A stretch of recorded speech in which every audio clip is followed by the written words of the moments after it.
Muy buenas noches para todos ustedes. Hoy, 26 de agosto del 2025, nos encontramos en los espacios de la Corporación Internacional Líderes Latinoamérica, en nuestro módulo 1 del Diplomado Virtual Neurodesarrollo, Psicomotricidad y Estimulación Temprana. Nuestro módulo 1 se centra en el módulo introductorio, el cual es el neurodesarrollo infantil. Y para lo cual hoy vamos a continuar con nuestra segunda parte, y esta es la de la evaluación del neurodesarrollo, teniendo en cuenta factores de riesgo, señales de alarma en las cuales hay que visualizar. Para ello vamos a ver un microinformativo del programa MHGAP de la Organización Mundial de la Salud, donde vamos a observar una entrevista con los padres, en este caso con una madre, sobre la evaluación de un niño, en este caso, que tiene un retraso en su desarrollo. Vamos a ver esta entrevista, vamos a observar la formulación de preguntas y cómo a través de esta entrevista observaremos las evidencias de algunos retrasos en el desarrollo para el caso que vamos a presentar. Agradecemos mucho pues los saludos de todos ustedes en el chat, de Daisy, de Glenis, de Yaeli, de Andrés Marina, de Juan Jaime, de Alejandro, de Bárbara, de Linda. Y ahora pues procedemos a cerrar el chat porque ya iniciamos clase y es la normativa. Vamos por favor para que presten especial atención a la entrevista, tomemos nota porque hoy vamos a comenzar lo que sería nuestra parte práctica, en las cuales vamos a ubicar casos prácticos de nuestro interés. Muy bien, entonces vamos a iniciar esta discusión acerca de esta entrevista para poder evaluar el neurodesarrollo detectando los distintos factores de riesgo. Dado que sé que prestaron atención y que estuvieron atentos a la actividad, entonces vamos a ir haciendo las preguntas de rigor para observar, en primer lugar, ¿qué edad tiene la niña que estamos evaluando actualmente? La niña se llama Leticia. ¿Qué edad tiene la niña que estamos evaluando actualmente?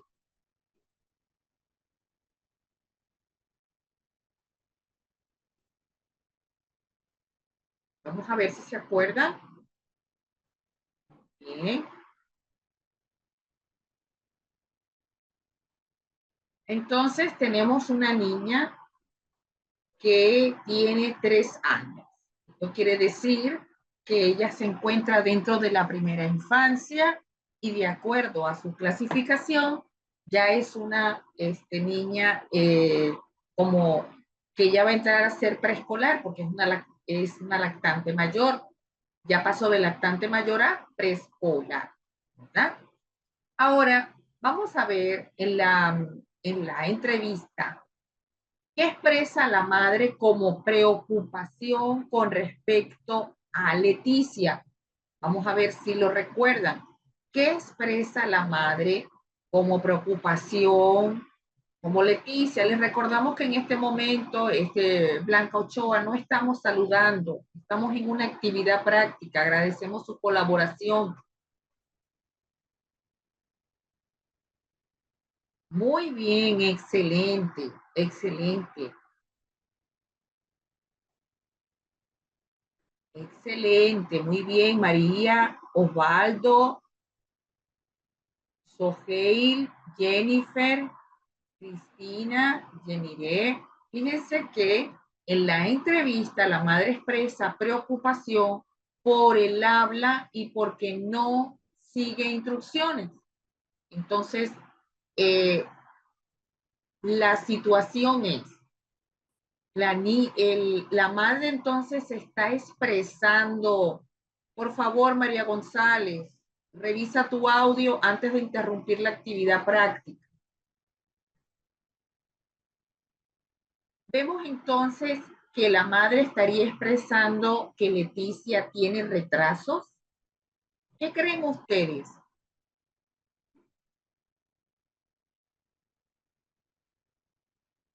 Muy bien, Joana, exactamente. Ya cuando la madre nos está diciendo que Leticia tiene 3 años, no puede ser no, tiene retrasos. ¿Por qué tiene retraso? Esa clase la dimos ayer, que se explicó que ya para los 2 años de edad, ella tendría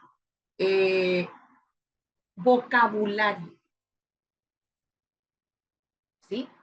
Y ya estaría con mayor énfasis la conducta.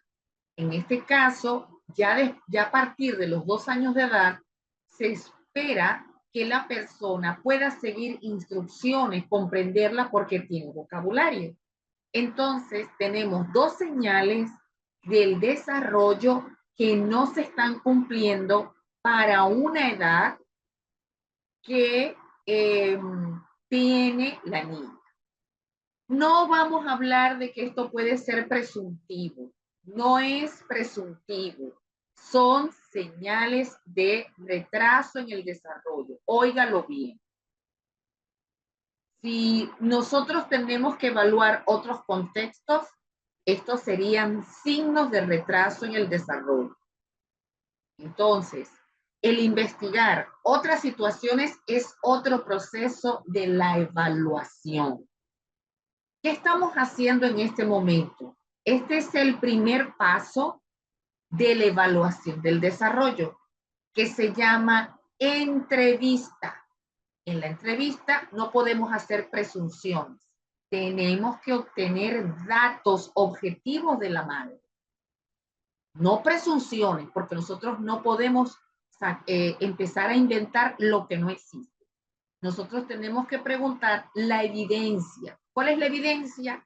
La preocupación de la madre y el por qué la madre está asistiendo a una evaluación preliminar. Y en esa evaluación preliminar nosotros hacemos la llamada entrevista.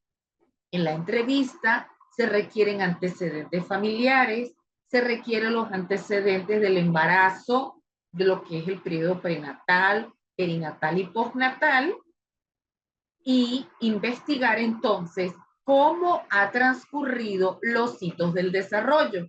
Entonces, no es presuntivo que la madre nos diga que una niña que tiene 3 años de edad no tiene un vocabulario fluido y por lo tanto no siga instrucción. Ya nos está dando las primeras red flags de la evaluación. Muy bien. Hay algo importante que también, y eso es fundamental. Todo profesional que trabaje con la infancia tiene que tener claro cuáles son los hitos del desarrollo. Lo tiene que tener muy claro. ¿Para qué? Para que observe cuáles son las señales de alarma. Entonces, recuerdo, a los 3 años de edad, los niños y las niñas deberían estar en condiciones de seguir instrucciones simples y de elaborar frases al menos de 2 a 3 palabras. Eso no se puede olvidar. Por eso hacemos énfasis en que lo debemos recordar. Ahora bien, ¿observará usted o se dio cuenta de alguna manera que la enfermera que está en el ámbito de neurodesarrollo, en algún momento usted observó si la enfermera hizo contacto visual con la niña? Si en la conversación con la madre, la enfermera volteaba o observaba en donde la ubicó, en una salita de juego, su interacción. Muy bien, Glenis. Excelente, Sujei, Joana, claro que sí. Sí se vio esa observación. Eso lo hacemos. Por ejemplo, yo sí en la consulta, yo siempre cuando estoy hablando con la madre haciendo esta entrevista preliminar, siempre le digo a la madre, no se preocupe por la niña, no se preocupe por su hijo, vamos a dejarlo en este espacio que se llama sala de juego, porque yo tengo una sala sensorial. Y en esa sala sensorial se deja al niño para que pueda interactuar. Por supuesto, de vez en cuando nosotros hacemos esa vista para saber qué está haciendo, porque luego uno va a corroborarlo. Entonces, eso es importante porque allí las preguntas se pueden enriquecer. Fíjense, en el transcurso de la entrevista, ¿qué otras preguntas se hicieron? Sobre todo eh, en las habilidades del desarrollo, ¿no? Por ejemplo, además de la comunicación y el habla, ¿qué otras habilidades del desarrollo o hitos se investigaron en la pregunta? Vamos a ver si se recuerda. Además de esta situación del habla, de seguir instrucciones, qué otro elemento? Muy bien, excelente, así es. Si la niña comía sola, muy bien. Si jugaba con otros niños, excelente.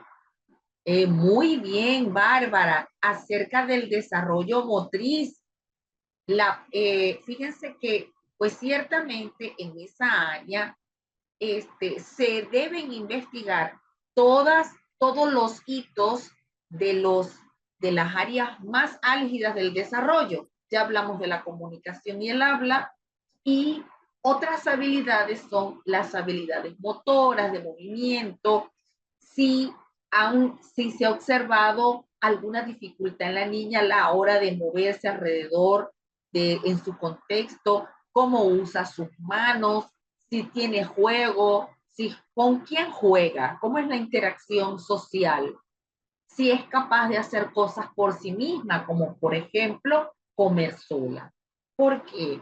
Porque a esa edad nosotros ya tenemos que observar que ha alcanzado cierta autonomía. Entonces, en este caso, ¿qué observamos? ¿Con quién socializa Leticia? ¿Con quién socializa? Vamos a ver. ¿Con quién tiene frecuentemente la sociabilización?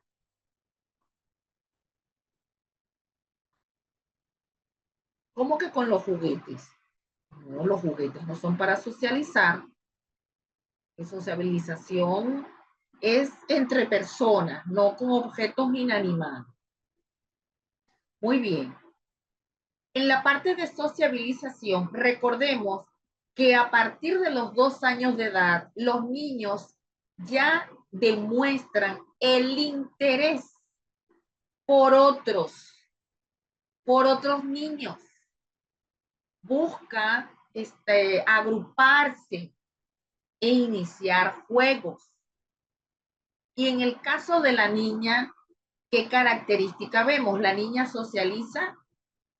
Cuando una madre dice que la persona socializa con su familia, no está socializando realmente. Y eso es importante mencionarlo porque muchas veces las madres nos quieren demostrar que sí hay un proceso de sociabilización cuando te dicen sí, juega con su hermano, juega con nosotros, juega con sus primos, sí, pero en el momento que colocamos al niño en un parque, en una fiesta infantil, el niño busca estar con otros que no sean de su propio núcleo familiar, porque recuerde que en el primer año de vida la sociabilización es restrictiva.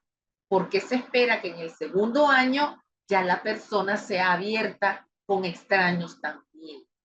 Entonces, eso es fundamental. Entonces, no hay un proceso de sociabilización que, digamos, para su edad. Entonces, eso es un evento preocupante. ¿Ya? Así que, por lo tanto, hay que recordar lo siguiente.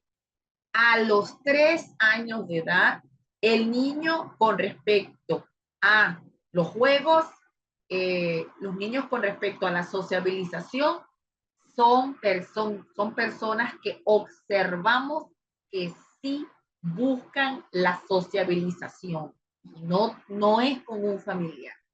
Está con un parque de otro niño y corre a jugar. Y si veo un grupo de niños reunidos, el niño busca a ver qué están haciendo porque él quiere participar del juego. Ahora, entre las otras habilidades, y es muy importante porque eso también lo vamos a ver en lo que sería el módulo de desarrollo psicomotriz, que si ya nosotros sabemos que el desarrollo psicomotriz se alcanza al año de edad, porque al año, más tardar 15 meses, ya la persona debe caminar. Entonces, importante porque a nivel del desarrollo psicomotriz, caminar, correr, trepar, patear y saltar son eventos del desarrollo psicomotriz que se deben observar. Eso se debe evaluar. Pensamos que no es importante y sí lo es, porque inclusive, esto lo vamos a ver en nuestra masterclass, cuáles son las actividades motrices que podemos evaluar para saber si lo logra hacer. Entonces, caminar, saltar en un pie y en 2 pies, subir y bajar las escaleras, correr, son eventos de la psicomotricidad y que me está hablando que su sistema nervioso está entonces madurando. Muy bien.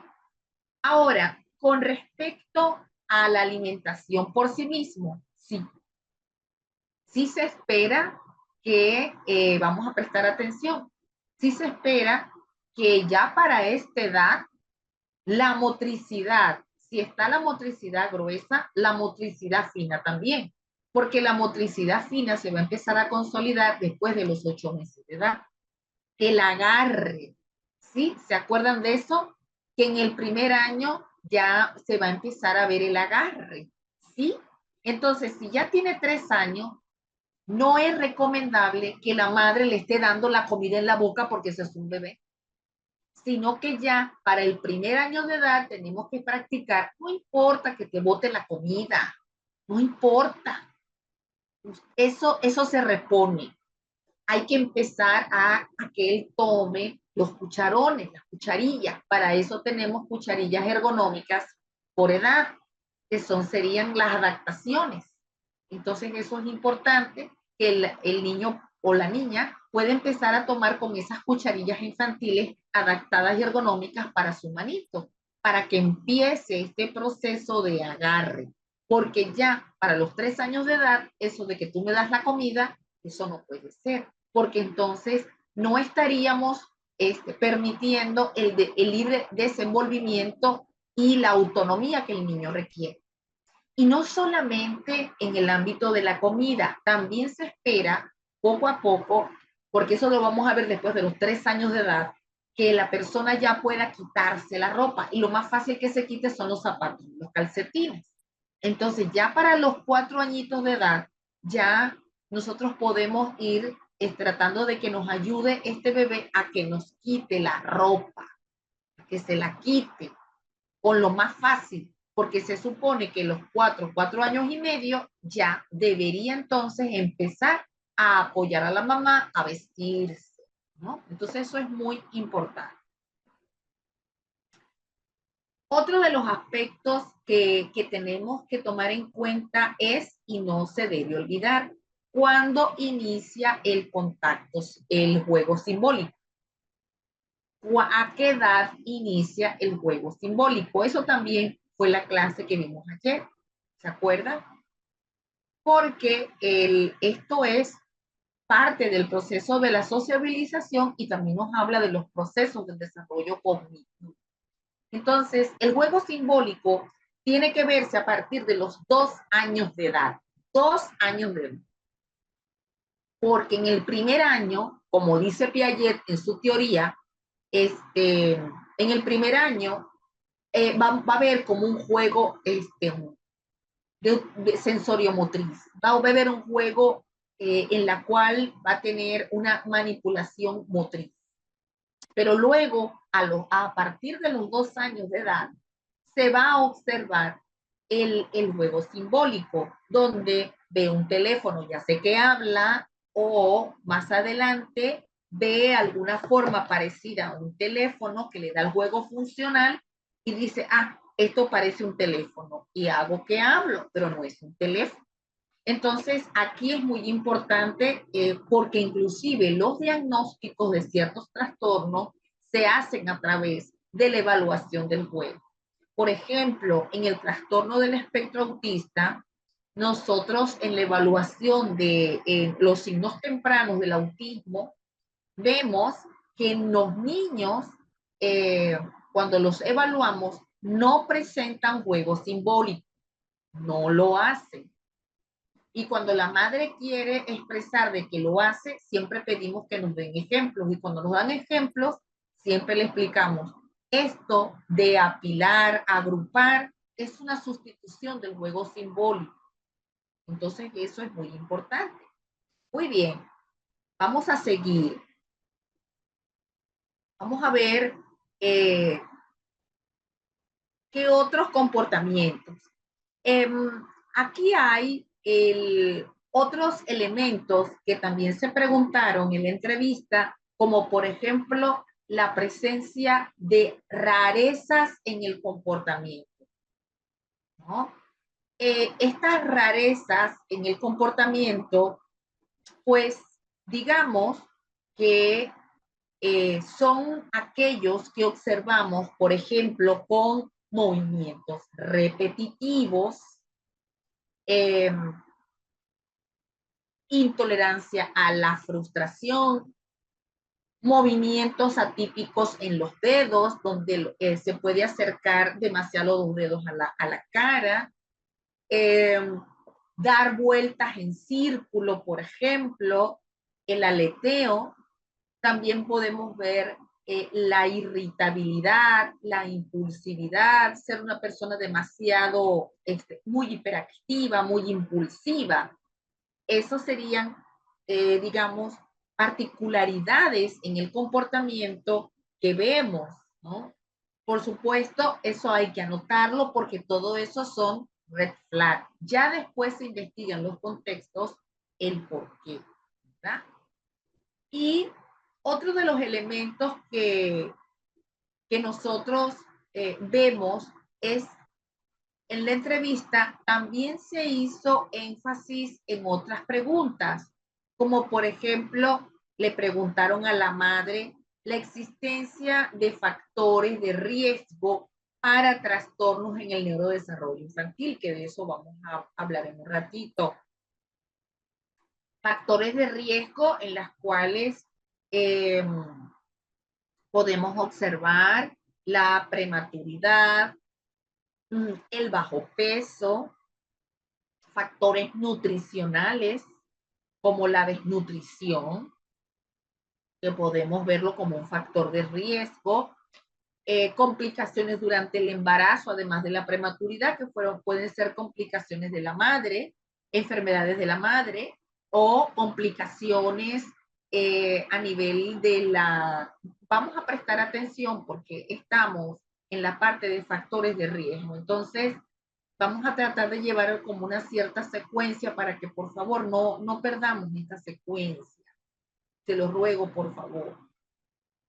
Tenemos pues algunos factores de riesgo que además de ahí en los factores del feto, como por ejemplo que tenga la ruptura prematura de membranas, infecciones en el embarazo, que esto puede generar la suma de factores de riesgo, que luego vamos a verlo cómo estos factores de riesgo se deben clasificar por la etapa de vida, prenatales, perinatales y postnatales.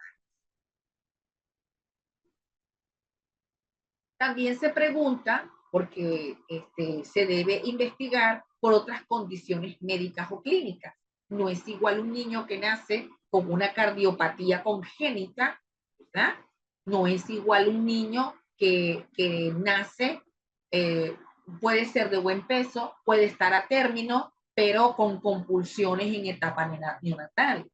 Puede estar de buen peso, puede estar a término, pero el niño hizo ictericia del recién nacido y fue condición para dejarlo ingresado, porque inclusive las estancias hospitalarias de larga data, pues son factores de riesgo.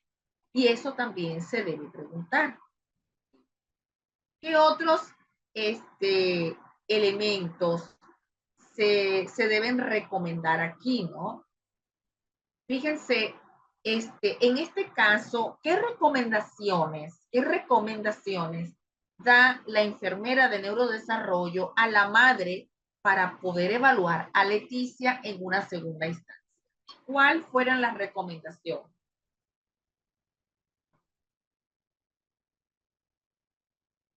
Vamos a ver si lo recuerdan.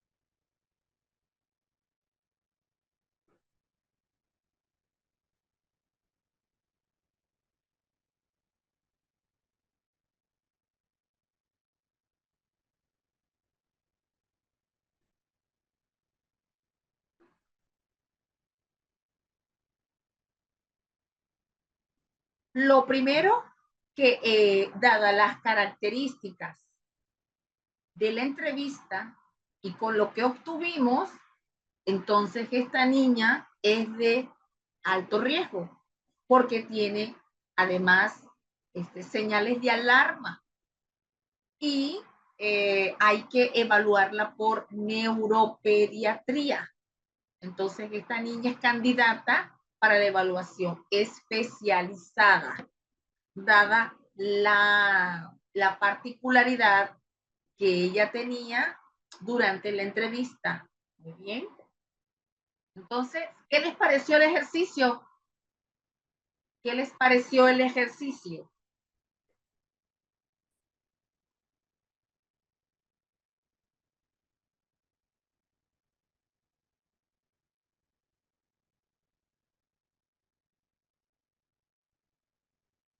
Muy bien.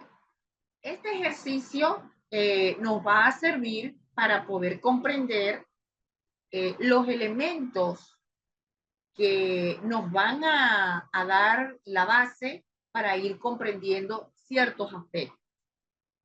En general, y vamos a compartir nuestra pantalla con nuestra guía de clase.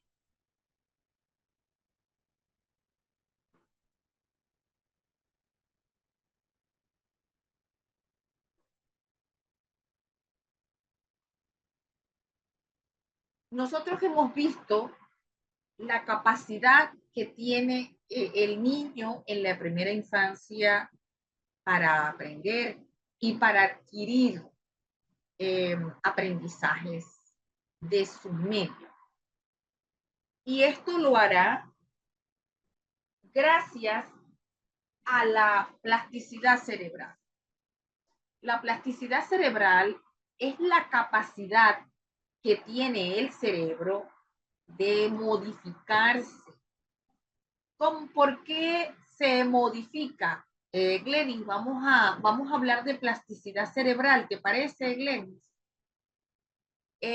La capacidad de cambiar tanto anatómica como psicoarquitectónicamente su estructura, porque lo hace debido a los aprendizajes. Por eso decimos que un cerebro que aprende es un cerebro que cambia. Y en la primera infancia observamos de manera dramática cómo este cerebro cambia de manera vertiginosa por todos los aprendizajes que tiene en la primera infancia, gracias a estas redes neuronales que van cambiando. También es importante mencionar que además de la plasticidad cerebral, el cerebro del niño también sufre la llamada poda neuronal. La poda neuronal es una destrucción de células neuronales que hacen el cerebro más competente, y esto se da en la infancia en varias etapas. Sobre todo porque ya para la primera infancia que estamos observando, estas redes neuronales, por ejemplo, que se conformaron al primer año de edad, yo no las voy a necesitar para cuando tenga 3 o cuando tenga 5 años. Esa información conformada por esas redes neuronales que permitieron el cambio o la modificación de la estructura cerebral tiene que irse, porque el cerebro no acumula información que ya no necesita, la borra. Entonces, la plasticidad y la poda neuronal son dos fenómenos que el cerebro infantil tiene y el cerebro adolescente.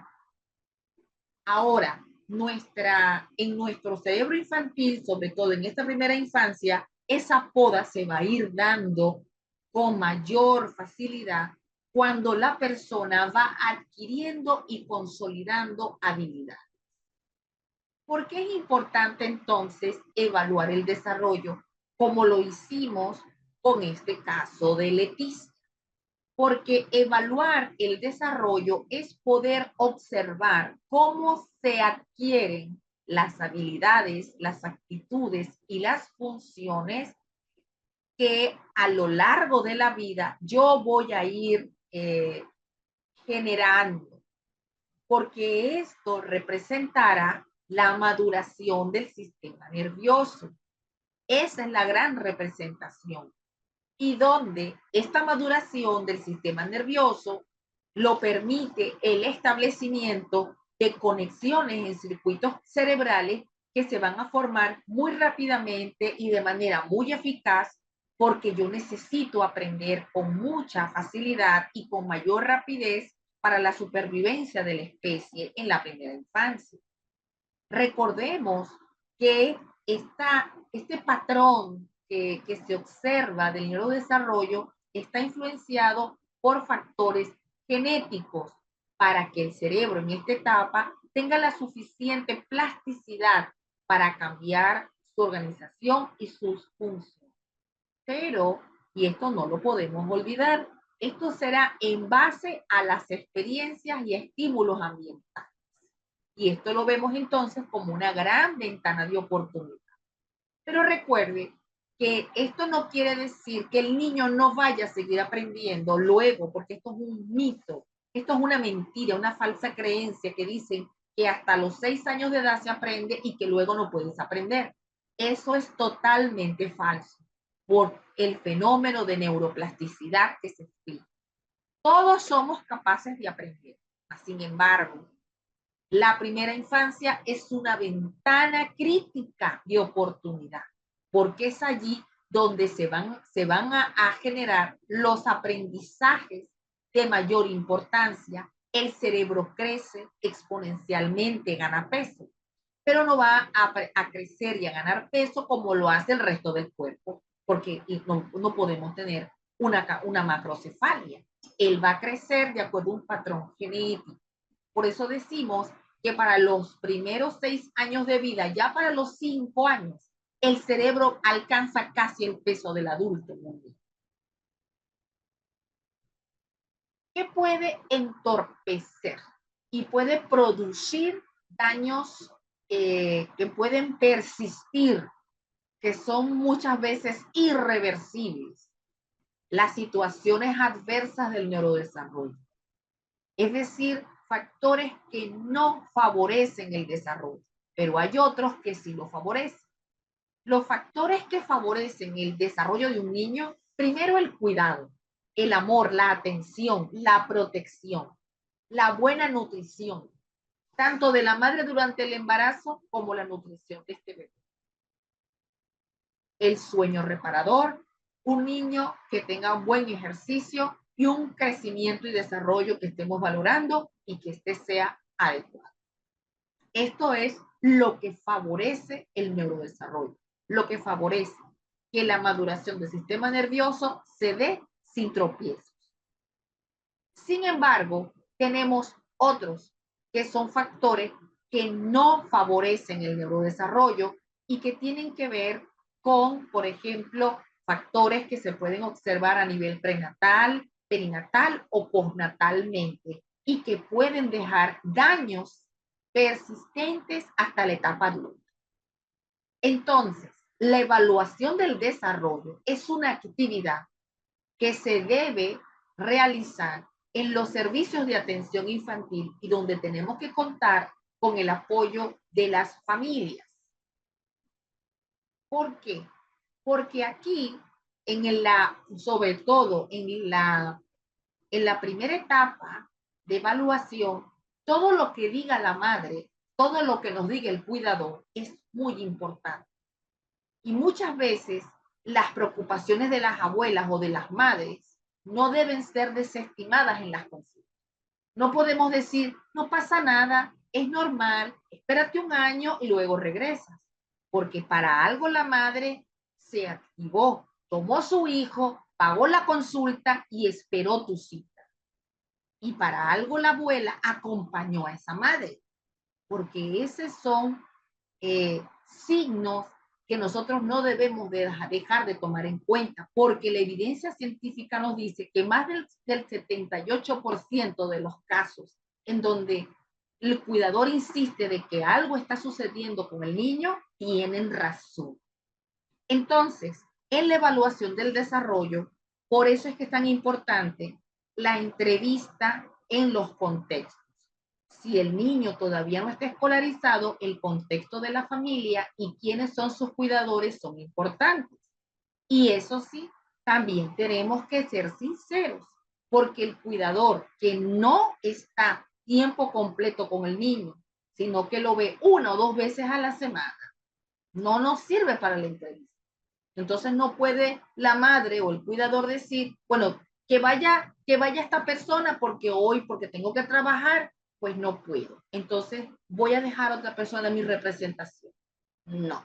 Le decimos, cuando tenga tiempo, le hacemos una constancia de atención, la lleva al trabajo para que le den el permiso, porque necesitamos evaluar el desarrollo con la entrevista de quien ve al niño desde que nace hasta el momento de la entrevista, porque es así donde podemos tomar decisiones con respecto a lo que estoy observando. Tengo que aplicar pruebas o baterías en las cuales yo tenga que establecer lo que está sucediendo, cómo lo voy a hacer. Y es por eso que en el desarrollo infantil, este proceso tiene también etapas, como por ejemplo la de detección o el tamizaje. Una detección o tamizaje es establecer factores de riesgo, establecer para poder prevenir. Porque ya cuando hago el tamizaje y en el tamizaje hago la detección de señales de alarma junto con factores de riesgo, empiezo entonces el proceso de diagnóstico para la evaluación. Lo importante en el neurodesarrollo es que nosotros tenemos que detectar alteraciones. Estas alteraciones son importantes porque nos conducirán de manera clínica qué decisiones tiene que tomar o cómo podemos abordar el caso que tenemos. Por ejemplo, una de los pasos que está seguido de la entrevista es el examen físico. Dentro del examen físico, nosotros podemos observar señales de alarma. Entonces, no solamente en la entrevista requerimos información, sino que luego procedemos a la observación presencial de la persona, porque su cuerpo me dará información de si hay o no signos de alarma al examen físico. ¿Cómo lo hacemos? Lo primero, ¿qué signos de alarma tengo que observar al examen físico? Establecer primero la edad en la que estoy evaluando la persona. No es igual tener un niño de 6 meses a tener un niño de 1 año, 6 meses. No es igual porque cada hito del desarrollo tiene una manifestación según la edad. Entonces, lo primero que yo tengo que tener en cuenta es cuáles serían las señales de alarma que debo observar de acuerdo a la edad. Y para ello les coloco este ejemplo de las señales de alarma en el primer año, porque son los principales motivos de consulta. Por ejemplo, de 0 a 3 meses, el que no fije la mirada, que no siga los objetos, que no reaccione ante el sonido, que no se tranquilice con la voz de la madre, que no mantenga la cabeza erguida, que tenga irritabilidad persistente y sin motivo, que tenga dificultades en la succión, problemas del sueño, son factores de signos de alarma de 0 a 3 meses, porque se supone, y esto lo vimos en la clase de ayer, nosotros explicamos que ya para esta edad tiene que haber esta capacidad de la sonrisa social, de fijar la mirada, de seguir la voz de la madre, de sentir que los estímulos externos llaman su atención y por supuesto recuerde el sueño. Un neonato dormirá 16 a 10 o 18 horas o más. Se despertará para comer, allí aprovechamos después de comer, hacer alguna actividad con él y ya el sueño, ¿no? Y el momento de la comida, la alimentación, que sería la lactancia materna, o el tetero, porque recuerde que pueden haber madres con contraindicación de la lactancia materna. Y allí tenemos que observar cómo va a succionar este bebé. Entonces, todo esto son signos que tenemos que observar para este edad. Lo segundo, al examen físico, tenemos que observar en niños de 3 a 6 meses de edad que un signo o signos de alarma son aquellos en los cuales se mantiene el no mantener la mirada. No la fija, no la mantiene, ni en personas ni objetos. Si lo llaman, ya para esta edad, y si son voces conocidas, el hecho de que no voltee o no oriente la mirada a ese sonido es una señal de alarma. Si no emite sonidos, porque ya para este momento el balbuceo tiene que estar presente. Si cuando se le hacen caricias, risas para llamar su atención, el niño no responde ante ese estímulo. La ausencia de la sonrisa social, no le interesa su entorno, no controla la cabeza porque presenta dificultades, su cuerpo está demasiado rígido o demasiado blando, o que esto se puede traducir a hipotonía o hipertonía. No mantiene las manos abiertas, cosa que en el neonato mantiene el puño cerrado, pero ya para el lactante, ya como se supone que para esta edad, ya los reflejos inmaduros desaparecen y se presentan los reflejos osteotendinosos, por lo tanto, abrirá la mano. Entonces, el no mantenerla abierta y no poder empezar a tomar los objetos, que sería la pinza, la fase inicial de la pinza, sería entonces nuestro signo de alarma.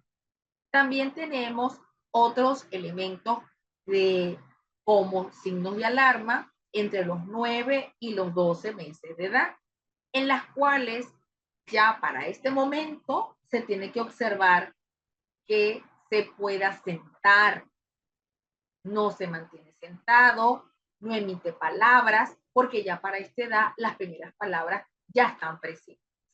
No comprende las palabras, porque ya para la fase cercana al año, el niño ya entiende ciertas instrucciones. No muestra interés por ninguna persona ni por objetos. No distingue a los extraños. No participa en juegos, ¿no? Es demasiado indiferente. Estos serían los principales signos de alarma. pero también tenemos otros al examen físico. Nosotros los clínicos valoramos si hay alteraciones a nivel del fenotipo, alteraciones a nivel facial, malformaciones congénitas o cualquier otro dato que nos indique que que tenemos que seguir evaluando a profundidad. Pero también nosotros tomamos en cuenta el llamado perímetro cefálico. Tomamos el peso, tomamos la talla, porque el crecimiento y desarrollo para nosotros es sumamente importante para saber si está dentro de los parámetros de crecimiento y desarrollo según su edad y según el género. Pero también tomamos en cuenta la circunferencia cefálica o el perímetro, porque pueden haber alteraciones de este perímetro, como por ejemplo la macrocefalia, que son entonces un perímetro cefálico por encima de la desviación estándar para su edad y para su género. Macrocefalia, una cabeza demasiado grande. Y la macrocefalia, pues una de las primeras causas es la hidrocefalia y la craneosinostosis, que pueden haber deformidades en el cráneo. Y tenemos también cuando hay otras alteraciones en el perímetro cefálico, cuando está por debajo de la desviación estándar para su edad y para su género, la microcefalia. Entonces, este tipo de indicativos al examen físico es importante tenerlo en cuenta. Otro de los elementos o características que nosotros tenemos que también observar es cómo se presentan clínicamente estas alteraciones en el neurodesarrollo. Porque los problemas se pueden presentar de diversas maneras, donde el problema puede estar focalizado solo en el desarrollo motor, en el desarrollo del lenguaje, en la interacción social, en lo cognitivo. Pero también podemos verlo coexistente entre ellos, donde pueden haber alteraciones mixtas. El caso de Leticia, como lo observamos, tiene una presentación clínica con varias manifestaciones. No tiene una, ¿verdad? Tiene varias, en donde hay alteraciones del lenguaje, de la sociabilización, seguir instrucciones, que sería en la parte de comportamiento y atención. Entonces sí vemos cómo existen más de un área que está comprometida. El hipotiroidismo congénito es una enfermedad genética y es prevenible en el periodo de detección temprana. El hipotiroidismo congénito lo mencionamos porque uno de los elementos que puede causar alteraciones en el neurodesarrollo mixto es el hipotiroidismo, que es cuando hay una alteración en la producción de las hormonas tiroideas de manera congénita, no adquirida, es congénita. Y es prevenible porque a nivel neonatal, en los primeros días de nacido, solo los primeros días, se puede tomar una prueba donde se toma sangre capilar del talón del bebé, se hace entonces el screening neonatal, en donde los países tienen un programa de pesquisa o de screening neonatal, donde se incluye el hipotiroidismo, la fenilcetonuria, entre muchas otras enfermedades metabólicas detectables, prevenibles tempranamente. Está la enfermedad, pero en cuanto se detecta tempranamente podemos colocar tratamiento. En el caso de aquellos niños que no lo detectamos tempranamente o que fue un hipotiroidismo subclínico, entonces el hipotiroidismo se asocia con retrasos en el neurodesarrollo. y tenemos que sospecharlo al examen físico cuando este niño se nos presenta a la consulta con un retraso psicomotor. Por ejemplo, con una fase abotagada, con la lengua protruida, demasiado hipoactivo, con alteraciones en la producción del lenguaje. Entonces, por eso, uno de los elementos que tenemos que tomar en cuenta es hacer la detección de las hormonas tiroideas. Solo que cuando no se hace a tiempo en etapa neonatal, el daño, esto sí es uno de los trastornos genéticos que causan daño permanente, porque es un hipotiroidismo. Y por eso se hacen los programas de pesquisa neonatal rápida y temprana. Otro elemento que también tenemos que tomar en cuenta y que también se presenta a nivel del neurodesarrollo es si tenemos alteraciones del lenguaje, por qué se da y qué hay que estudiar. Uno, en la etapa temprana del desarrollo, cuando existen alteraciones del lenguaje, lo primero que tenemos que descartar es que tenga alteraciones auditivas. Y es por eso que se aplica la prueba de potenciales de tallo cerebral auditivo, porque una de las primeras causas de estas alteraciones del lenguaje es la hipoacusia o la acusia. En este caso son niños que si tienen hipoacusia puede ser o unilateral o bilateral, donde la hipoacusia puede ser leve, moderada o severa, o tan severa que a llegar a la acusia donde no hay audición. También tenemos aquellos niños que tienen alteraciones en el lenguaje y que están relacionados con el trastorno del espectro autista. Otros niños que también tendrán retrasos en el lenguaje, entre otros. Por lo tanto, es por eso que en el neurodesarrollo tenemos que evaluar, tenemos que indicar evaluaciones, exámenes, exploraciones complementarias para poder establecer los criterios clínicos que están allí, ¿verdad? Lo otro es, en la evaluación del desarrollo, ya cuando nosotros detectamos todos los ámbitos, social, motriz, lingüístico, cognitivo, entonces procedemos a lo que sería el tomar las decisiones. Y en donde nosotros aplicamos escalas, pruebas, baterías para poder recolectar información de ese rendimiento funcional que tiene el niño y documentar entonces el nivel del desarrollo en relación con pruebas ya estandarizadas que nos ayudarán a establecer que lo observado está relacionado o no con su edad. Pero también estas pruebas serán indicativas para poder observar también las fortalezas como las limitaciones que ellos pueden tener o estar presentes. Lo importante aquí es que las pruebas no sustituyen el acto clínico. Atención, las pruebas no sustituyen el acto clínico, porque he observado quizá profesionales más jóvenes que se centran en que si no hacen las pruebas no hay diagnóstico y allí uno ve las pocas horas de vuelo o la poca experiencia que tiene el profesional. Porque me ha pasado que muchas veces interrogo acerca del caso clínico y entonces van a buscar, es la prueba para ver qué te da.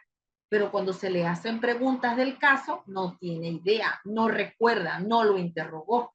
Que me ha pasado con mis estudiantes del posgrado, donde yo les estoy preguntando y me dice, maestra, no lo investigué, no me pareció importante, no me pareció relevante, ¿no? Entonces, la prueba es una forma de documentar, de establecer hipótesis diagnósticas y donde el explorador, que es el clínico, la comprueba. Entonces, hay escalas del desarrollo que nosotros podemos observar. Tenemos, por ejemplo, el inventario de desarrollo de Battelle, el Bailey. A mí me gustan las dos. De las dos, yo aplico una, porque no podemos aplicarle todas las escalas, solamente aplicamos de acuerdo a la Mariana, disculpe, ¿qué le parece si usted presenta su casito el sábado y lo podamos documentar? ¿Sí? Porque usted está haciendo comentarios al chat, está perdiendo la secuencia de la clase, no la está escuchando, no se está enriqueciendo con lo que estamos hablando, y entonces vamos para que usted pueda presentar su casito y lo podamos distinguir el sábado con más calmita, ¿sale? Porque a mí me interesa mucho, pues, su caso para que lo presente y podamos, pues, podemos ayudar. Les decía, pues, que en las escalas del desarrollo, nosotros nos vamos a aplicar varias escalas para evaluar el desarrollo. Se selecciona una. Y dependiendo del resultado, se toman decisiones de lo que el niño irá a necesitar, ¿no? Entonces, ese, por ejemplo, vamos a ver, ya les voy a mostrar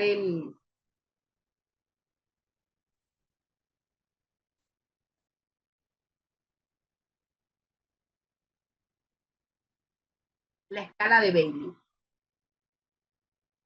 La escala de Bailey es una valoración del desarrollo de 0 a 5 años de edad. Lo aplican los pediatras y los psicólogos clínicos. Vamos a ver cómo es la importancia de la prueba Bailey y luego les voy a presentar los fundamentos del inventario del desarrollo de Battelle. Vamos a ver. Bien, el inventario del desarrollo de Battelle también es una escala que evalúa el desarrollo del niño. Esto lo evalúa de 0 a 8 años de edad, un poco más, con un rango de edad un poco mayor que el Bailey. Y al igual que el Bailey, el inventario del desarrollo de Battelle evalúa el área del lenguaje en su ámbito expresivo y comprensivo, la motricidad fina y gruesa, la sociabilización y el desarrollo cognitivo. Y este inventario del desarrollo de Battelle tiene dos áreas para poder aplicar. Uno, el Battelle tiene el llamado screening, que esa es la prueba que nosotros tenemos disponible para ustedes en el obsequio del diplomado. Este inventario a nivel de la prueba screening dura 1 hora. Tiene los mismos fundamentos de la prueba extensa, que dura 5 horas. En cambio, el inventario lo podemos llevar en 1 hora, evaluar el neurodesarrollo para observar deficiencias, pero también potencialidades de acuerdo a la edad. Y así entonces, a través de la baremación, establecer si nuestro niño o niña está acorde con la edad. Estos inventarios, estas escalas del desarrollo, de acuerdo al resultado que nos proporcione, nos brinda información de las decisiones que tenemos que tomar en cuanto a otras evaluaciones más exhaustivas, o para poder entonces establecer un proceso diagnóstico y ya colocar entonces la lupa en las áreas de deficiencia que estamos evaluando. Por eso son tan importantes estas escalas. Pero también tenemos otras escalas que evalúan a ámbitos del desarrollo, como por ejemplo las escalas del desarrollo motor. Tenemos el Peabody, tenemos el BOD2, que permite entonces evaluar la motricidad infantil y observar la capacidad que tiene el niño en la parte de motricidad fina y gruesa. De igual manera, es muy importante tener en cuenta que en la evaluación del desarrollo también tenemos otros elementos. Tiff, disculpa, yo presenté a Bailey. Y la prueba que nosotros tenemos disponible se llama Battelle. Entonces, esa no tiene software, ¿vale? No tiene. Entonces, para que nos ubiquemos y prestemos atención. El Bailey es el video que mostré.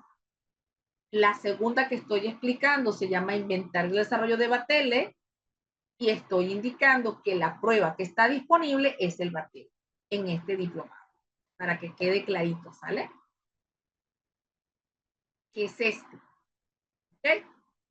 Aquí tenemos el Battelle, la prueba screening, el inventario está completo en nuestra carpeta, está el manual y está las fichas de evaluación, la ficha de registro, todo está ahí.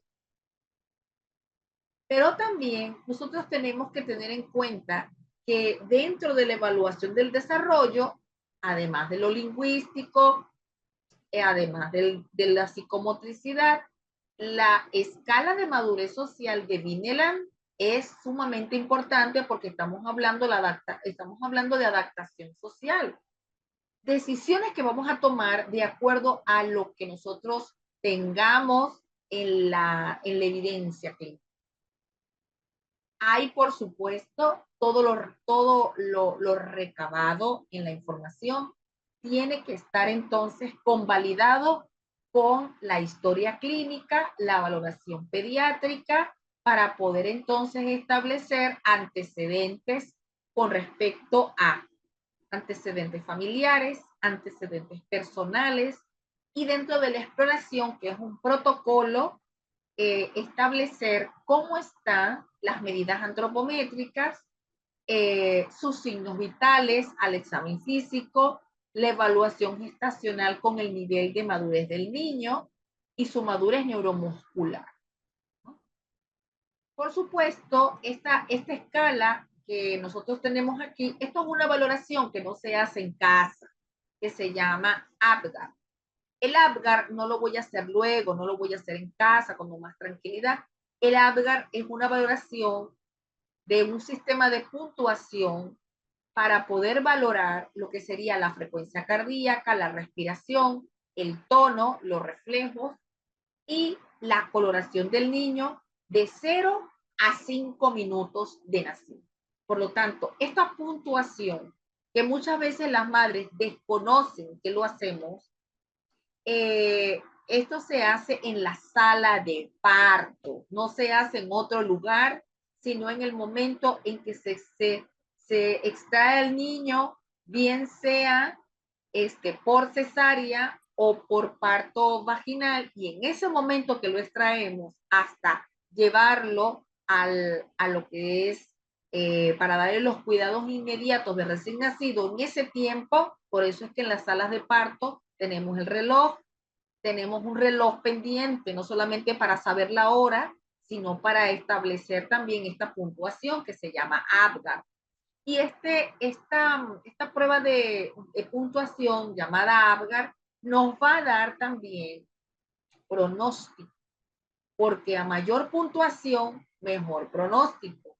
Puntuaciones muy bajas nos indica que el niño debe quedarse hospitalizado y o requerir intubación o quedarse en la UCI neonatal. Las puntuaciones muy bajas. Entonces esto es sumamente importante, solo que la mamá no se le indica. Solo cuando, pero ¿cómo sabemos que el APGAR pudo haber estado alterado? Cuando la madre nos dice, no lloró al nacer, lo dejaron en la incubadora, no le dieron de alta de inmediato, lo dejaron en observación, ya podemos establecer de que sí hubo problemas en el sistema de puntuación, así la madre no lo sepa, pero tampoco lo podemos puntualizar nosotros sin saberlo, porque eso es mentira. Usted no puede saber la puntuación si no ve al paciente. Y si ese nunca fue su paciente, no puede hablar de la puntuación del APGAR.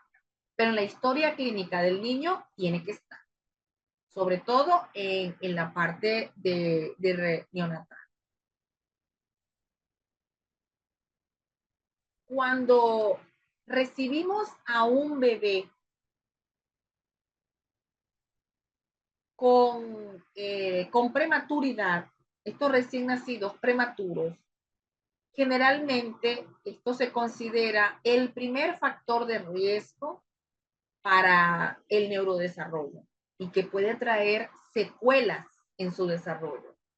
Es por eso que los recién nacidos prematuros pueden tener mayor probabilidad de tener alteraciones sensoriales, auditivas, psicomotrices, entre muchas otras. También la prematuridad ha sido relacionado con la presencia de trastornos en el neurodesarrollo infantil, siempre y cuando esté la susceptibilidad genética.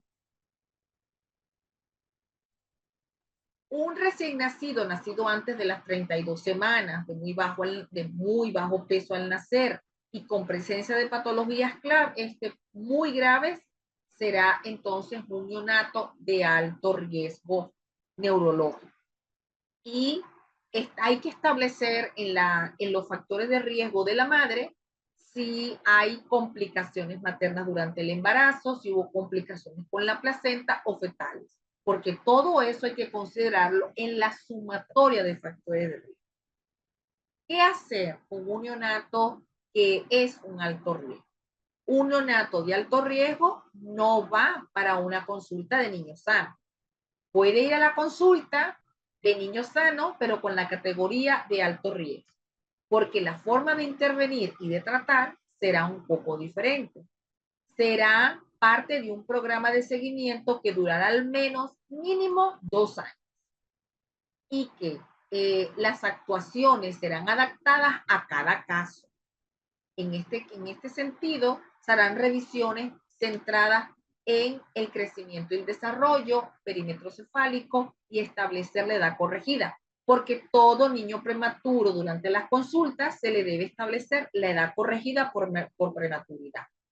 Otros seguimientos, la evaluación del desarrollo y la evaluación neurológica, incluyendo la exploración con pruebas como los potenciales auditivos y visuales y otras pruebas neurológicas o de otras especialidades, pero que va a depender de las características de ese caso.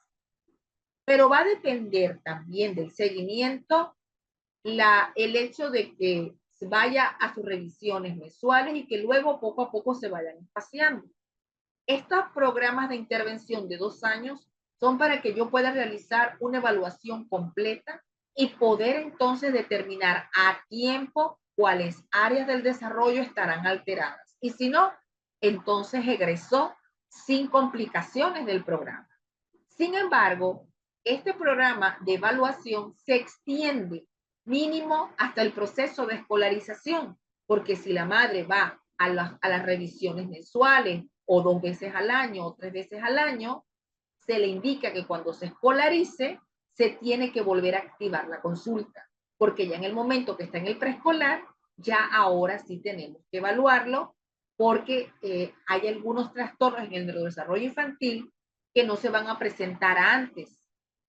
Nace con la persona y permanece con la persona cuando son trastornos de origen neurobiológico, pero sus manifestaciones pueden ser un poco más tardías, como por ejemplo los trastornos específicos del aprendizaje, como la discalculia, la dislexia, la disgrafía, se presentan en etapa de la escolarización, no antes, porque son específicos del aprendizaje. Sin embargo, en etapas más tempranas podemos ver el autismo, el TDAH. También podemos observar los retrasos en el lenguaje. Sin embargo, si un niño a los 2 años de edad presenta estos retrasos en el lenguaje, el niño debe ser intervenido de inmediato. Por eso los programas de intervención van de la mano con los programas de estimulación temprana, que eso lo vamos a ver en el tema que corresponde, porque los niños que son de consulta de alto riesgo deben estar simultáneamente en estimulación temprana.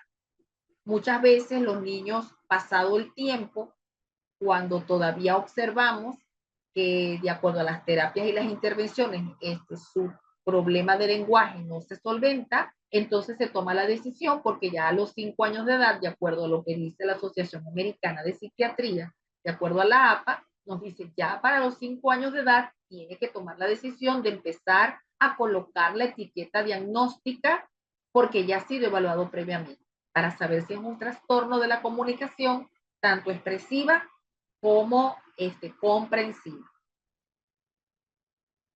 Y luego del receso vamos a ver el otro caso clínico, que es el caso de Rosita.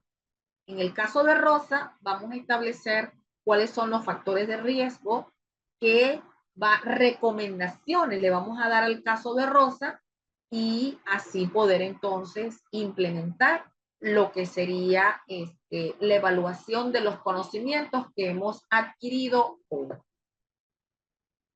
Como ya terminé esta parte, me voy a ir para la biblioteca virtual para hacer la aclaratoria y no tengamos confusiones, porque eso sí, no me gustan las confusiones, donde aquí está la carpeta de obsequio del inventario del desarrollo de batería.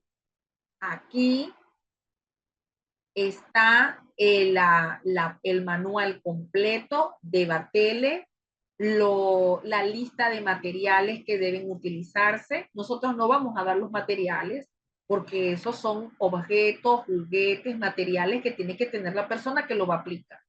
Pero aquí en la lista de materiales se le orienta de qué es lo que debe usted tener en su consultorio para poder aplicar la prueba junto con el manual. Entonces tiene todos los ítems explicativos para poderla hacer.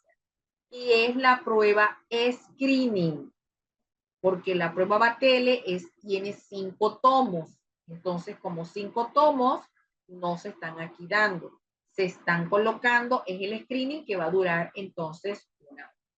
Muy bien, vamos al receso y luego del receso entonces vamos a ir con el casito de Rosa para que podamos complementar la información.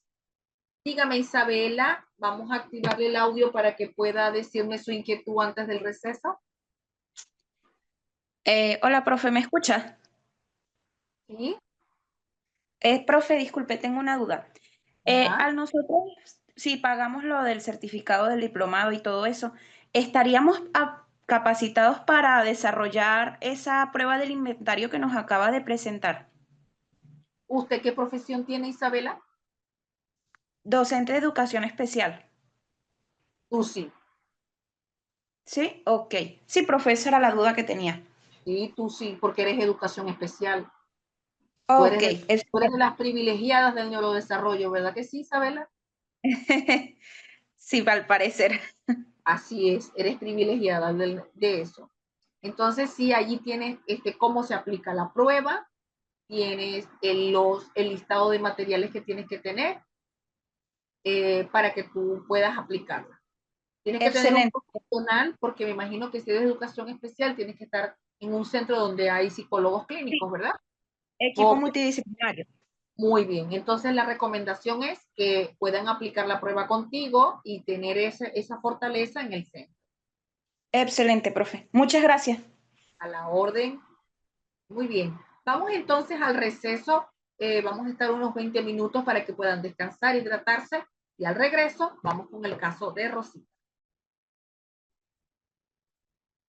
Bien, regresamos de nuestra pausa activa para que prosigamos con la discusión del caso de Rosita, el cual es un caso de texto extraído de la entrevista de la madre.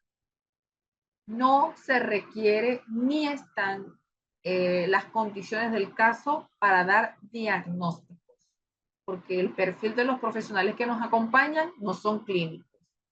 Lo que queremos es establecer los factores de riesgo clasificándolos desde la etapa prenatal, perinatal y postnatal. Entonces, así se van a identificar, se van a clasificar para conocer qué factores de riesgo tiene Rosa. Y de acuerdo a esos factores de riesgo, qué recomendaciones se darían para ella. Tenemos entonces el caso de un embarazo donde la madre presentó pérdidas de sangre, por lo que tuvo que permanecer en reposo. Rosa nació de parto vaginal con 34 semanas de gestación y pesó 2 kilos 100 gramos. No lloró al nacer y la llevaron al servicio de neonatología, donde permaneció hospitalizada 7 días. Actualmente está siendo controlada dentro de un programa de recién nacido de riesgo. Identifique y clasifique los factores de riesgo para el desarrollo de Rosa. Entonces, vamos a empezar con los factores de riesgo prenatales. Vamos a identificarlos y vamos a incluirlos en nuestro chat.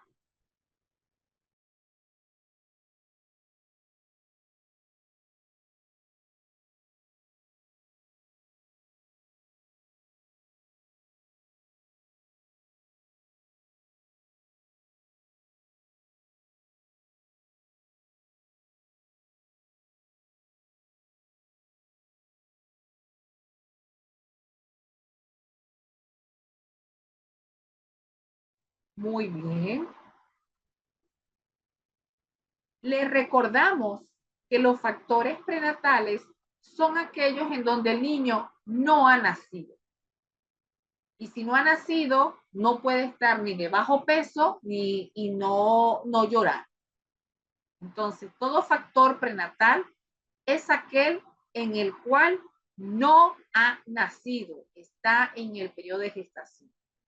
Por lo tanto, el único factor de riesgo que presentó la madre fue la pérdida de sangre y que se le mantuvo como tratamiento el reposo. No hubo otro tratamiento sino el reposo. Muy bien. Gracias por las personas que participaron en este caso. Ahora vamos a establecer, vamos a prestar atención por factor. Los factores de riesgo perinatales.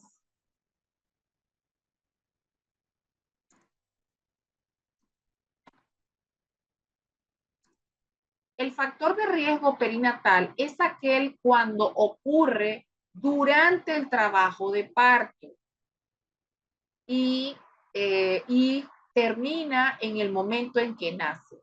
A nivel perinatal, durante su etapa perinatal, ¿qué es lo que nos llama la atención?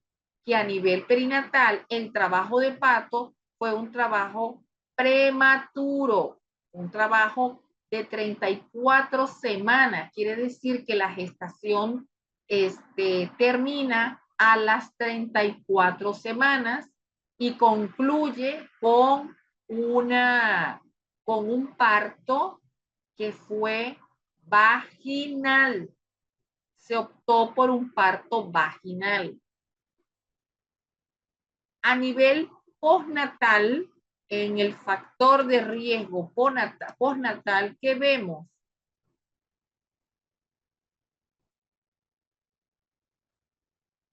A nivel postnatal tenemos entonces lo siguiente. El recién nacido pretérmino, porque es ya etapa del nacimiento. Recién nacido pretérmino, 34 semanas. Entonces aquí hablamos de un recién nacido de 34 semanas de vida, a la cual tiene un peso de 2 kilos 100 gramos. Entonces, digamos que es un recién nacido que para ese peso está un poco bajo. Otro elemento importante en el periodo postnatal es no llora. Y el otro factor de riesgo fueron los días de hospitalización. Muy bien, Jenny. Los días de hospitalización, que no fueron ni 1 ni 2, fueron 7. Entonces, fíjese cómo hay una cantidad de factores de riesgo que se suman en las distintas etapas de la vida de Rosa, tanto a nivel prenatal como a nivel perinatal y postnatal. Ahora bien, de acuerdo a esto, Rosita está dentro de un programa de recién nacido de alto riesgo. Podemos identificar para qué sirve ese programa y cuánto tiempo debe estar en el programa y qué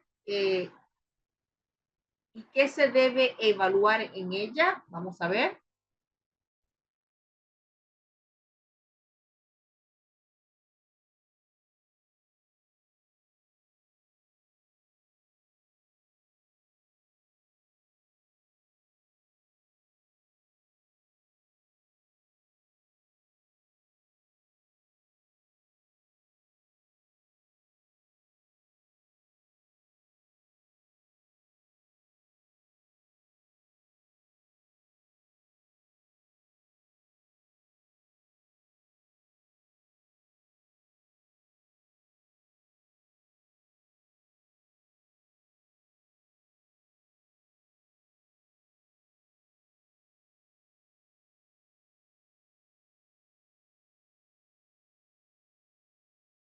Vamos a checar el chat.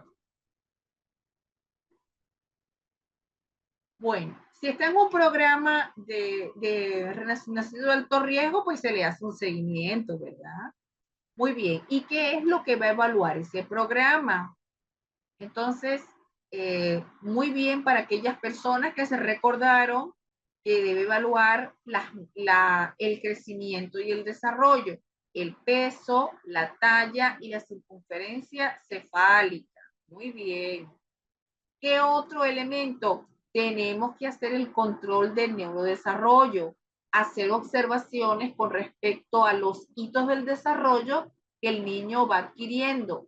Está en un programa porque así podemos hacer la detección temprana. Muy bien.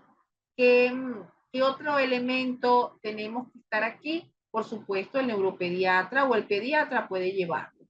El programa se tiene que llevar hasta los 2 años de edad, no aproximadamente. Yo no he dicho 3 años, yo dije 3. ¿Se puede extender? Sí, pero si no hay hay factores de riesgo, pero si no tenemos con señales de alarma neurológica, se hacen entonces las consultas más espaciadas. Y donde nos tenemos que volver a encontrar, en qué momento, cuando le decimos a la madre, en qué momento nos podemos encontrar.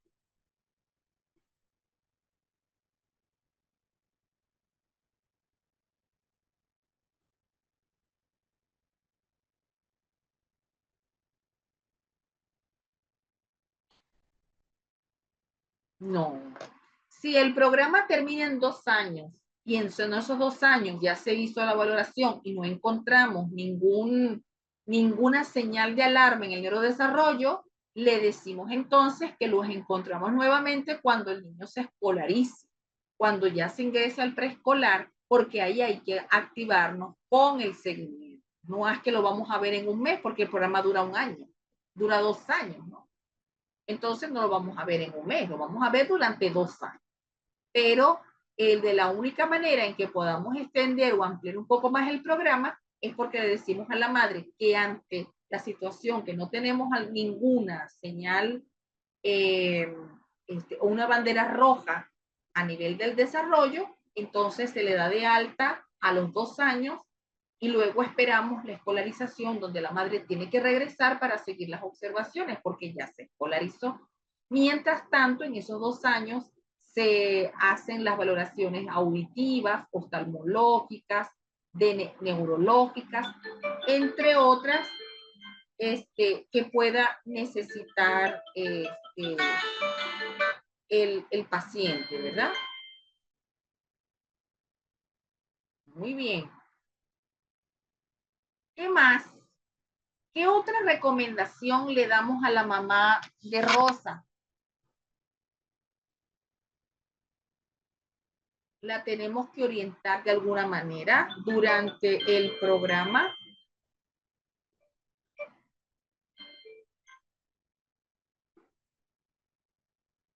¿Qué otra cosa le decimos? Tenemos que enseñarle que durante el programa hay que enseñarle cuando se presenten señales de alarma en el neurodesarrollo.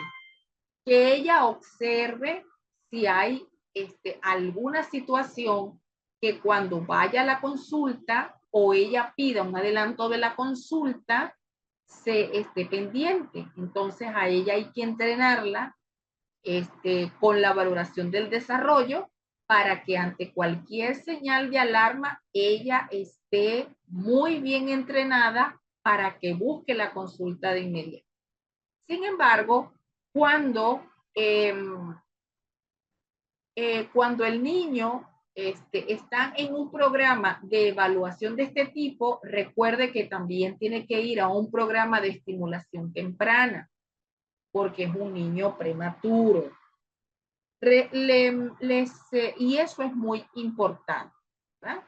Entonces, todo niño que tenga factores de riesgo en los cuales estén relacionados con alteraciones o que tenga o que pueda producir daños permanentes, el niño debe ir a una valoración. No estamos hablando del número de factores, es que puede que el niño tenga un solo factor. El solo hecho de ser prematuro, el niño tiene que ir a un programa de alto riesgo, así tenga un solo factor. Aquí no es el número de factores lo que decide. Desde el punto de vista clínico, el niño debe ir a una valoración, porque ya el factor de riesgo se dio. Ahora, ¿por qué decimos factor de riesgo? Porque les dije hace 3 horas que los factores de riesgo son aquellos que pueden poner en peligro la indemnidad del sistema nervioso. Entonces, si el niño sufrió una hipoxia perinatal, esa fue un factor de riesgo durante el nacimiento. Tiene que ir al programa. Si el niño tiene una doble circular de cordón y presenta la hipoxia perinatal, el niño tiene que estar en el programa. Solo que lamentándolo mucho, a las madres no se les orienta de esta manera, sino que dicen, mi hijo fue prematuro, fue a consulta de niño sano y ya me dieron de alta al mes. Entonces no evaluamos nada. Es muy importante eso. Es importante también establecer que cuando el niño se escolariza, si el niño está en una consulta de desarrollo, adscrito por su factor de riesgo, pues a las maestras tenemos que informarles para que también nos los comuniquen, que si hay alguna situación en la escuela, ellos nos van a comunicar. Si hay una situación que llame la atención, tenga por seguro que las maestras lo van a comunicar. Franci, en todos los países, todos los niños son evaluados cuando tienen factor de riesgo.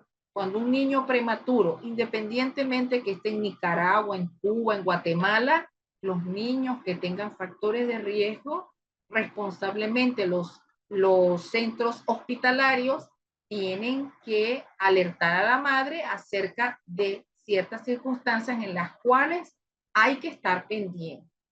Por eso, directamente se le dice a la madre, no falles a tus consultas de niño sano. Solo que cuando va a la consulta de niño sano, el niño va con un informe de egreso hospitalario donde allí dice que es un prematuro. Entonces el médico, inteligentemente, un profesional de la pediatría, tiene que tener en cuenta que si tiene un niño prematuro en su consulta, debe clasificarlo en la historia clínica como un niño de alto riesgo, el cual tiene que ir evaluando porque ya tiene esa situación. Entonces,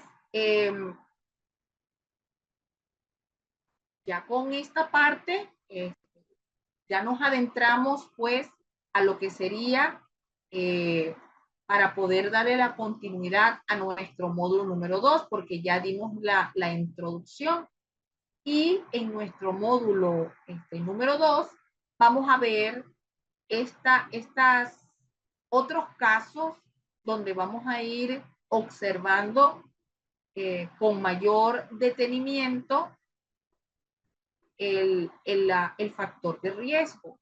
Sobre todo porque hay algo importante y es que la Organización Mundial de la Salud, la Organización Panamericana de la Salud, Recuerde que los países de Latinoamérica son países signatarios de Naciones Unidas y por lo tanto, si han firmado las convenciones con respecto a la infancia y a la adolescencia, los países tienen que tener sus programas. Funcionen o no, pero están por escrito. Y es muy importante tomar en cuenta que todo niño que está inscrito a una consulta pediátrica debe ser evaluado desde todo punto de vista. Póngase que, por ejemplo, tengamos un niño que aparentemente y neurológicamente no tenga nada. Pero cuando observamos que este niño no está ganando peso y talla, eso también son situaciones que nos dicen bandera roja. Es una red flag de crecimiento y desarrollo. Por eso, neurodesarrollo que nos habla de la maduración del sistema nervioso. Pero recuerde que crecimiento y desarrollo me habla de medidas antropométricas y circunferencia cefálica. Entonces, cuando el niño no está teniendo un buen crecimiento y desarrollo, para nosotros eso tiene que ser una bandera roja, porque ¿cuál es el factor protector del neurodesarrollo? ¿Cuáles son aquellos factores protectores que mencionamos hace 2 horas? ¿Qué es lo que protege al sistema nervioso? El buen crecimiento y desarrollo, la buena nutrición. Entonces, por eso tenemos que estar muy al pendiente de la alimentación del niño. Para nosotros es una emergencia si el niño tiene, por ejemplo, problemas de alimentación, de succión, de intolerancia a las lactosas, si tiene problemas de mala absorción intestinal, porque ese factor va a ser determinante porque va a afectar el desarrollo del sistema nervioso, la nutrición. Y por eso las mamás tienen que hacer muchas búsquedas cuando alguna de las leches maternizadas no son las más adecuadas, o no acepta el bebé este tipo de leche. Porque lo que ya vemos como preocupación es que el niño no se pueda alimentar, ¿verdad? Vemos entonces que como nosotros hemos evaluado en nuestro módulo número 2, vamos a ver este crecimiento y desarrollo del niño, tomando en cuenta entonces los comportamientos, las destrezas, en el cual se debe observar cómo van creciendo y cómo se van desarrollando estos bebés a medida que van avanzando, tomando en cuenta todos los hitos de la psicomotricidad, el desarrollo lingüístico, también está el desarrollo sensorial, cognitivo y de sociabilización. Y se les recuerda que estos hitos serán distintos, serán diferentes para cada rango de edad. Y por eso se tiene que ir comprobando. Hay algo importante y es que muchas veces he escuchado y tienen esa mala información que si el niño no gatea va a tener un trastorno, va a tener una condición. Eso no es del todo cierto, ¿sí? Porque si el niño no gatea, pero ha caminado o raptó, eso no quiere decir que va a tener un problema posterior. Pero si el niño no gatea y adicionalmente a eso hay otras alteraciones que vamos a observar, eso sí es una señal de alarma. No gatea, tiene problemas de tono y fuerza muscular, no gatea y tiene problemas lingüísticos. Entonces allí yo veo que acontecimiento se está uniendo a esa falta de gateo para yo poder entonces realizar esa comprobación. ¿Por qué lo decimos?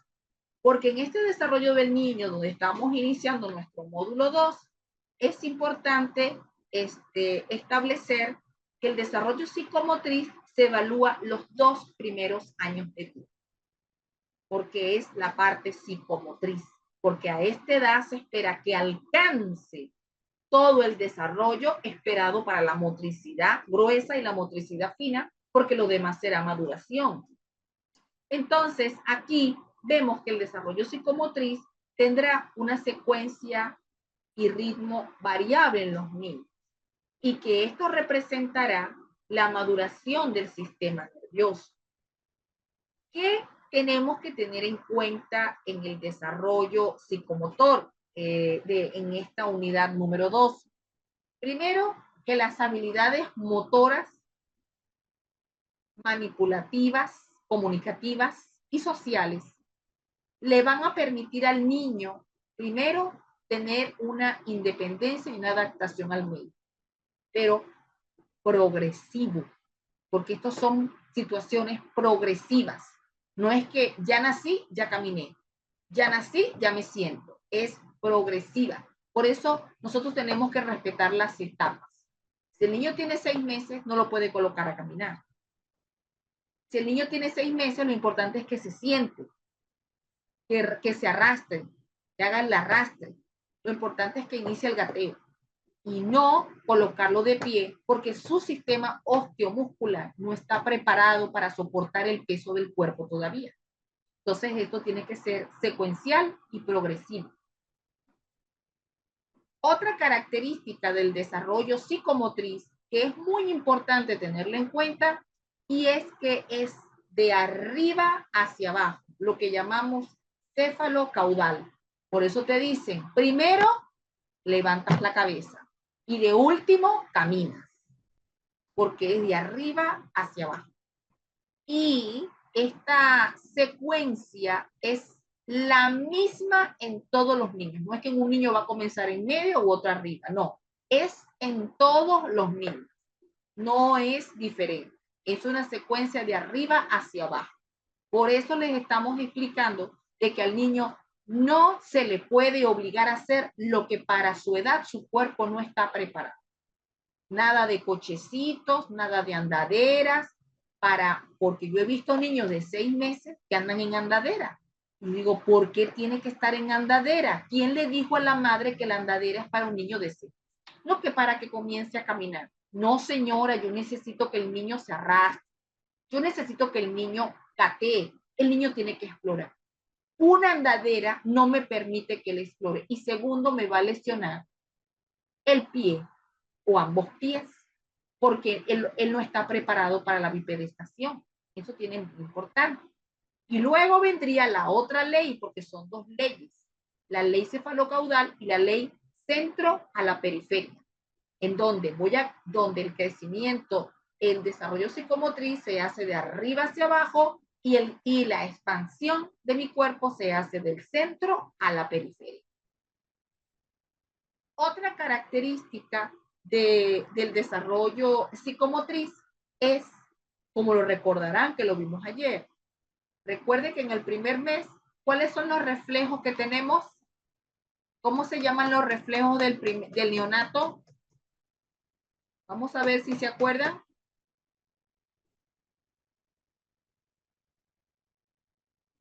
Bien, los reflejos primitivos, muy bien, Fátima, Francis, Jennifer, los reflejos primitivos de succión y de moro, entre muchas otras. Son reflejos inmaduros, son varios reflejos. Entonces, esto es los reflejos primitivos no son parte del desarrollo psicomotriz. Ellos son importantes para que el niño tenga la supervivencia que necesita en el primer mes. Por lo tanto, cuando el niño adquiere los reflejos osteotendinosos, que son los movimientos voluntarios, allí inicia la evaluación del desarrollo psicomotriz. Entonces, ¿por qué? Porque los reflejos inmaduros deben desaparecer. ¿Por qué? Porque si no desaparecen, es patológico, me habla de un daño. Y si no están, también es patológico. Fíjese, los reflejos inmaduros deben estar presentes en el primer mes y deben desaparecer para el segundo mes. Pero su ausencia en el primer mes es daño neurológico. Su persistencia, cuando ya deben haber desaparecido, también me indica daño. Otro de los elementos que tenemos que tomar en cuenta se llama tono muscular y fuerza. Entonces, el tono muscular progresa en un predominio flexor. Flexor. Los niños neonatos son flexores.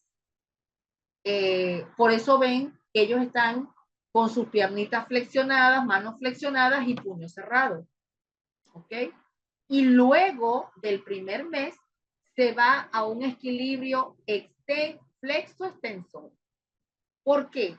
Porque todavía en el primer mes no se ha alcanzado la dinámica de la extensibilidad de sus articulaciones. Pero cuando se da los reflejos voluntarios con buen tono y fuerza muscular, las articulaciones y su extensibilidad van a estar presentes. El tono es muy importante valorarlo en el desarrollo psicomotriz porque hay dos condiciones que se llaman hipotonía e hipertonía. La hipotonía y la hipertonía no son diagnósticos, porque eso es una confusión, una mala información de decir que sus hijos tienen diagnóstico de hipotonía. La hipotonía es un signo clínico donde hay una disminución del tono y la fuerza muscular y donde el niño se ve demasiado flojito, parece como un muñequito de trapo, donde debería haber un equilibrio flexo-extensor, no lo hay. Y la hipertonía es cuando no hay este equilibrio flexo-extensor, sino que está en hiperextensión o en hiperflexión. Y ninguna de estas dos condiciones son normales. Son signos que pueden ser el protagonista de grandes o de manifestaciones de trastornos neurológicos o genéticos. Entonces, decir, ¿qué diagnóstico tiene tu hijo? Hipotonía. Entonces, no tiene diagnóstico, porque la hipotonía puede representar miles de trastornos genéticos y por tanto el niño no tiene diagnóstico. Entonces, lo que tenemos aquí importante es establecer el tono muscular para poder nosotros tener claro que cómo manejamos de acuerdo a la edad, ¿no? Este tipo de condición. Porque otro de los elementos que tenemos que tomar en cuenta también es la capacidad que tiene el niño en cuanto a los movimientos.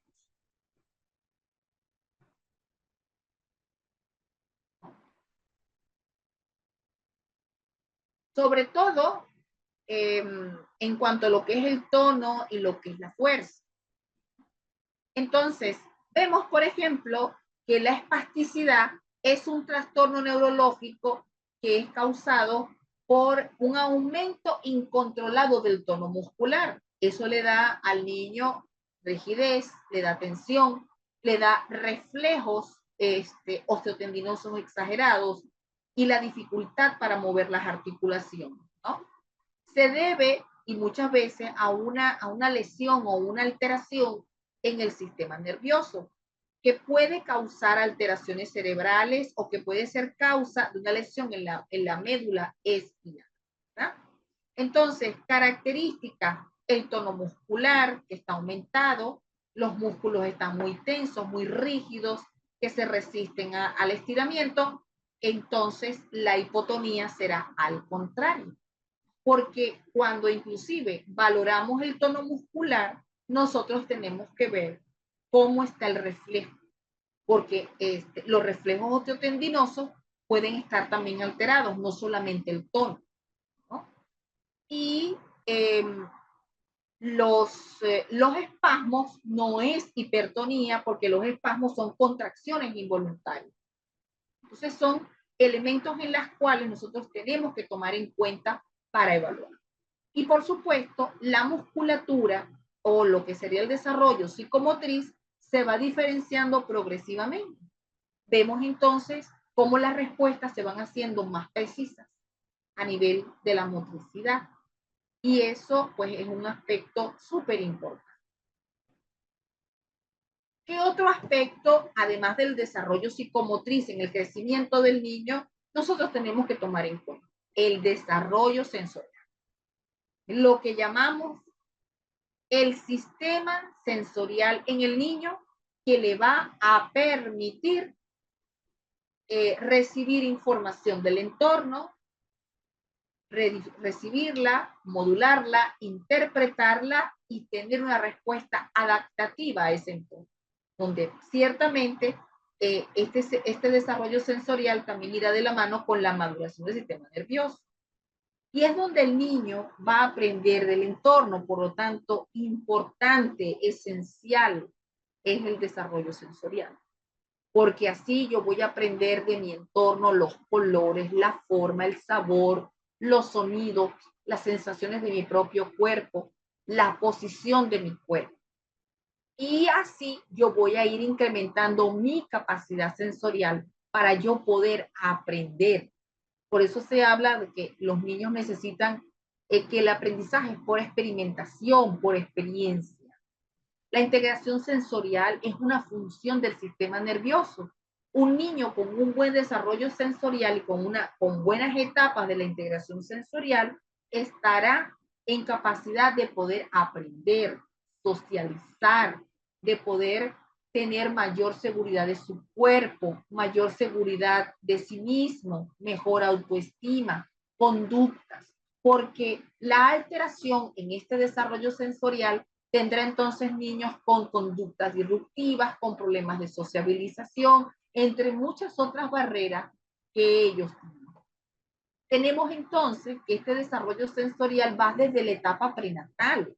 Recordaremos que los sentidos que más ávidos y que ya están desarrollados en etapa prenatal es el sentido de la audición y el sentido del gusto, porque ya ellos degluten el líquido amniótico y en la audición ellos son capaces de poder percibir los sonidos y responder a ellos. Ya cuando nace este desarrollo sensorial es interesante en el neonato porque el neonato tiene que recibir información, el visual, el auditivo, el táctil, el gustativo, todo lo va a recibir. Y como recibe esa información, la modula, la tiene que discriminar y entonces actúa. Como neonato, actuará bajo reflejo inmaduro. Y la forma en que él responde hacia ese estímulo es a través de la sonrisa, del llanto y de las expresiones emocionales. El desarrollo sensorial es esencial para que los niños puedan desarrollar su actividad madurativa, cognitiva, porque así el niño va a construir mentalmente lo que requiere desde el entorno. Son 5 sentidos básicos, pero realmente son 8, porque los sentidos básicos y fundamentales son los conocidos y se les suma el sentido interoceptivo, el sentido vestibular y el sentido propioceptivo. Son 8. Por lo tanto, cada sentido va a ir mostrándose y va a ir compitiendo para poder establecer su función. Para mañana, nosotros vamos a observar lo que sería el desarrollo del sistema sensorial por edad. También vamos a ver cómo se desarrolla el área lingüística. Vamos a ver algo de la parte socioemocional. Vamos a ver algunos elementos de interés, porque cada módulo nosotros lo vamos a dedicar a una etapa. Ya cuando terminemos esta etapa, ya nos queda entonces ingresar a lo que sería la estimulación temprana el desarrollo psicomotriz y sus elementos. Hola, ¿qué tal? Mi nombre es Aleil Canseco. Para terminar, quisiera presentarles un micro que me faltaba mostrarles con respecto a otras valoraciones, que sería cómo valorar el neurodesarrollo, y para ello les había mostrado la prueba Bailey. Y ahora les voy a mostrar cuáles serían los fundamentos del inventario del desarrollo de Battelle. Vamos a verlo.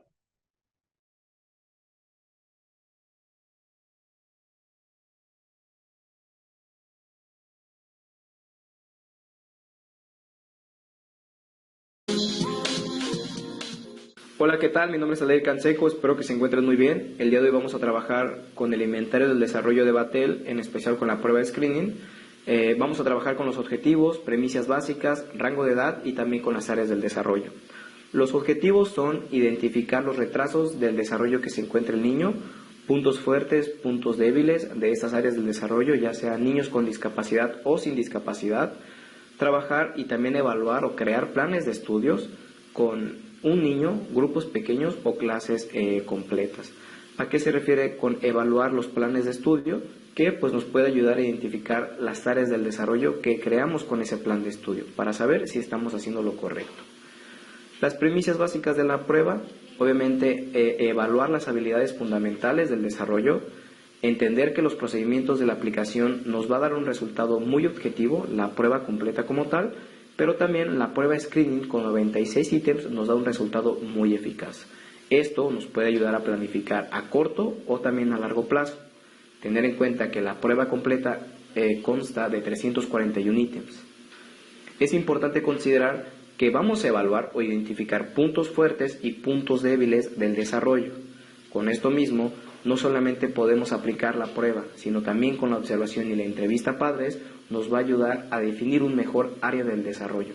Recuerda que como hacemos una interpretación, nos va a ayudar a tener o tomar una mejor decisión si supera o no supera las áreas del desarrollo.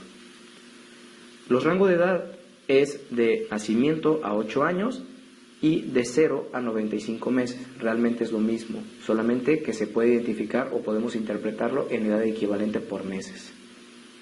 Las áreas del desarrollo consta de 5, de personal social, adaptativa, motora, comunicación y cognitiva.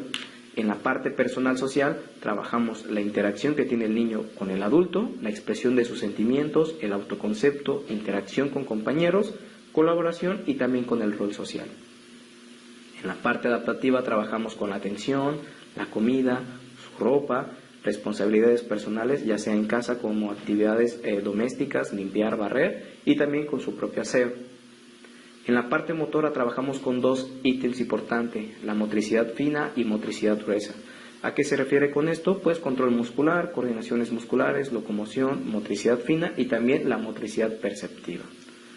En el área de comunicación consta de 2 áreas importantes, la comunicación receptiva y comunicación expresiva. En la receptiva, cómo el niño comprende esta información y también cómo la puede expresar. En el área cognitiva trabajamos con la discriminación perceptiva, memoria, razonamiento y también el desarrollo conceptual. ¿A qué se refiere con esto? Que vamos a ir un poquito de su nacimiento hasta los 8 años, entonces va a ir de cierta manera en un cierto proceso. Si el niño puede hacer sumas, restas, multiplicaciones, divisiones, todo eso lo vamos a ir evaluando. Es importante identificar que como es la prueba screening, esta se puede dividir en estas formas. Como es una prueba de 96 ítems, en el área personal social, adaptativa y motora consta de 20 ítems por cada área y en la comunicación y cognitiva de 18 ítems. Como pueden ver, la prueba de cierta manera al ser muy corta nos da un resultado muy eficaz. Posteriormente les estaré explicando cómo podemos calificar esta prueba, ya sea con los umbrales, los techos y también la aplicación de la misma. Espero que les haya gustado mi video y a continuación les voy a mostrar la parte de las referencias en donde podemos encontrar el libro o de cierta manera la prueba completa y lo podemos llevar a cabo a la práctica. ¿Vale? Entonces, hasta aquí me despido. Muy buen día.